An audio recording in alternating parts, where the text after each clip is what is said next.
കാട്ടിലെ പരീക്ഷ ഹാൾ. സാറേ സാറേ ഇവൻ എന്നെ പിച്ചി. ആര്? ഇവനോ? ആ ഇവൻ തന്നെ. അയ്യോ ഉളുപ്പുണ്ടോ ചങ്ങായി നിനക്ക്? ഞാൻ പോയി എന്റെ അച്ഛനോട് പറയാലോ. ഇച്ചിരി പോണൊരു ഉറുമിനെ കണ്ടിട്ടവൻ. അയ്യാ മോനെ പാമ്പ് കുമാറെ, ആ തവളച്ചനെ ഒന്ന് നോക്കണേ. തക്കം കിട്ടിയാൽ അവൻ കോപ്പി അടിക്കും. ആ കാര്യം ഞാൻ ഏറ്റ്. നിങ്ങളോട് ഞാൻ പറഞ്ഞിട്ടുണ്ട് അവരുടെ ജട്ടിയൊക്കെ വീട്ടിൽ സൂക്ഷിച്ചു വെക്കണമെന്ന്. ഇതാരും ഈ പരീക്ഷാളിന്റെ മുകളിൽ കൊണ്ടുവന്ന് തൂക്കിയിട്ടേക്കുന്നേ.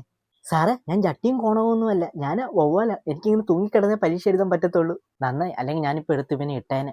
അല്ല സാറേ ഇന്ന് ഏതാ പരീക്ഷ? എന്റെ പൊന്നുമോനെ അതുപോലും നിനക്ക് അറിയത്തില്ലയോ? ഇംഗ്ലീഷ്. ഓഹോ അപ്പൊ താൻ ആരാ? ഓ ഇങ്ങനെ ഒരു മറവി മണ്ടൻ. പിന്നെ ഞാൻ ഒരിക്കൽ കൂടി പറയുന്നു, ആരും കോപ്പി അടിക്കരുത്. എന്ത് കാപ്പി കുടിക്കരുതെന്നോ? നീ ഇതുപോലത്തെ ചളിച്ച കോമഡി പറഞ്ഞാൽ നിന്നെ ഞാൻ ഇവിടെ ഇട്ട് കടിച്ചു പറിക്കും. അയ്യോ വേണ്ട. ഡാ പാമ്പുകുമാറെ, നിന്റെ അടുത്തിരുന്ന തവളച്ചൻ എന്തേ? ഞാൻ കണ്ടൊന്നുമില്ല സാറേ. പിന്നെ ഈ ഇറച്ചി പല്ലിന്റെ ഇടയ്ക്ക് കയറുവോ? തവളച്ചന്റെ കാര്യത്തിൽ തീരുമാനമായി.